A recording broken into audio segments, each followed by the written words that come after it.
Sobra na yan? Dapat 10 lang. Ayaw po munang sobra. 10 lang, 10. Sobra. Dapat 10 lang. Ilan sa inyo, 10? Ilan kayo? 10?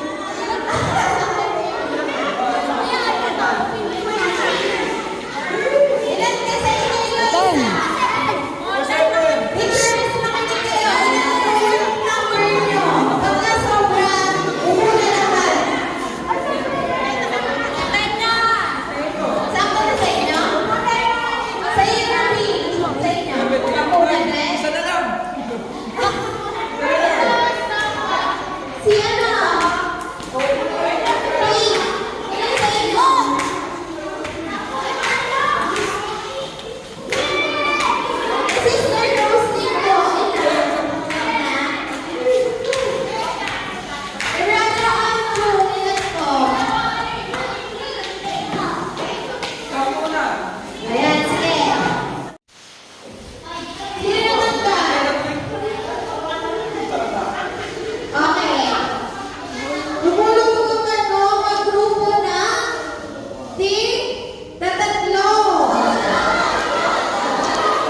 nagbigay ng babala. Pero sa halip na sumunod si Jonas, ano kaya ginawa ni Jonas? Ayan, very good. Hindi siya sumunod. Bakit kaya hindi sumunod si Jonas? No, hindi sumunod si Jonas kasi galit siya sa mga taga-Ninive. Kasi, isa siyang kaaway nila yung mga taga-Ninive. And then, ayan, sumakay sa barko si Jonas para makatakas. Kasi dito sinunod si Jesus eh. So, kung sumakay siya sa barko, papunta, saan kaya siya papunta? Hindi siya pupunta Ninive kasi hindi nga niya sinunod si Jesus eh. So, pupunta siya sa Tarshish. Tarshish. Isa siyang lugar. Doon siya pupunta. Opo. So, habang nandun siya sa barko, pumunta siya pinakailalim ng barko at doon natulog. Ayan, natulog siya doon sa ilalim ng barko. Then, habang natutulog siya, ayan, pinaihip ng Panginoon ng sobrang lakas yung hangin at nagkaroon ng bagyo. Ayan. So, ayan. So, bumaba yung kapitan ng barko dun sa baba ng pinakailalim ng barko at doon nakita niya natutulog si Jonas. So, inisip niya ito at sabi niya, nagawa ko pa ang matulog sa ganitong sitwasyon. Ayan. Bumangon ka at manalangin. Ayan. Tapos, umakyat doon sa pinakataas ng barko si Jonas.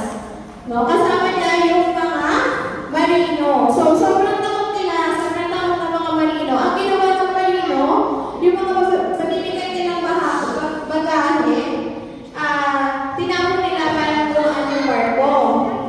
And then, ayan, tinanong nila si Jonas, ikaw ba ang may dahilan kung bakit nagiging ganito, nagkaroon ng bagyo, lumakas yung hangin, di ba?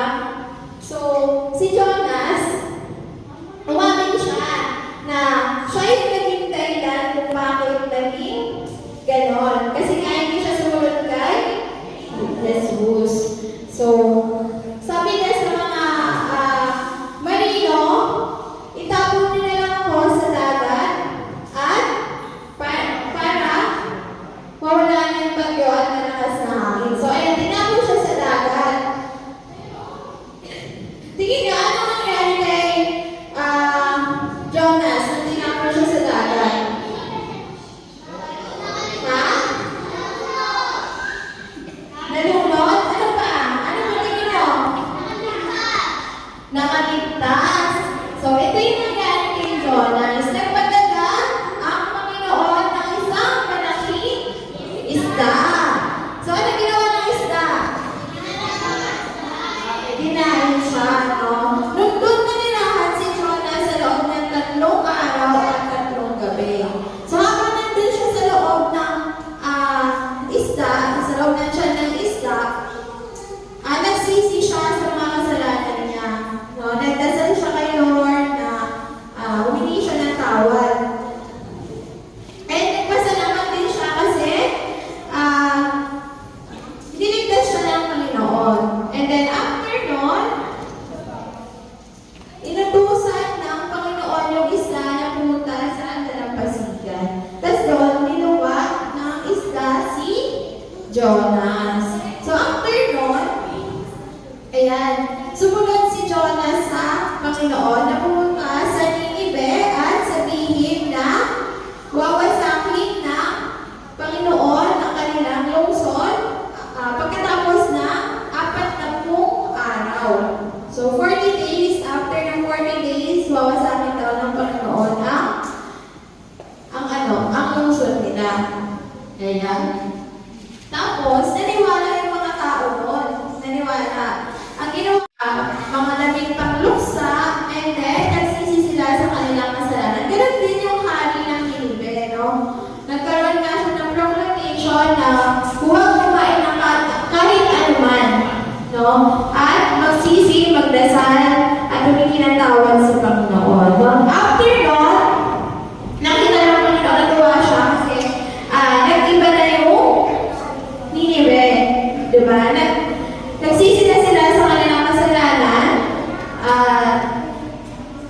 Ayan, nag-pray sila, napatawanan sila ng Panginoon. And ano kaya ang ginawa ng Panginoon?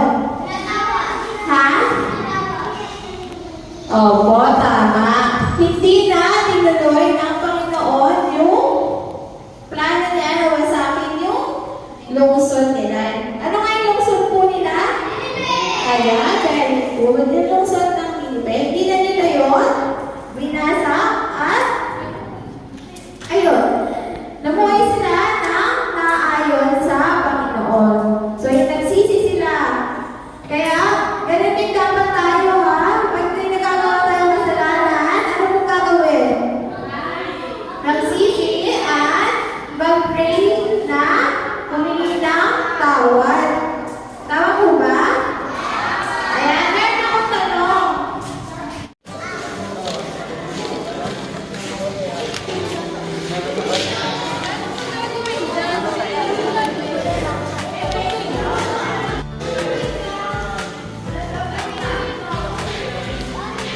Color na, color. Color. Saan ilagay ang tao dito? Inahin na. Meron na.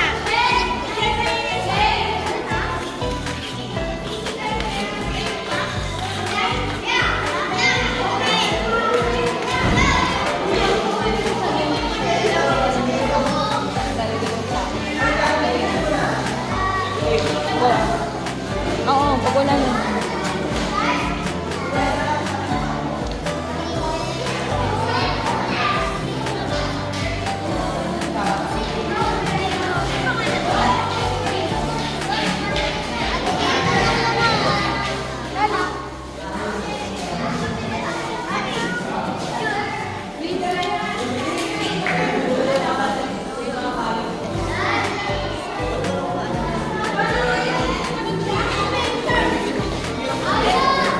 Wow, ganda.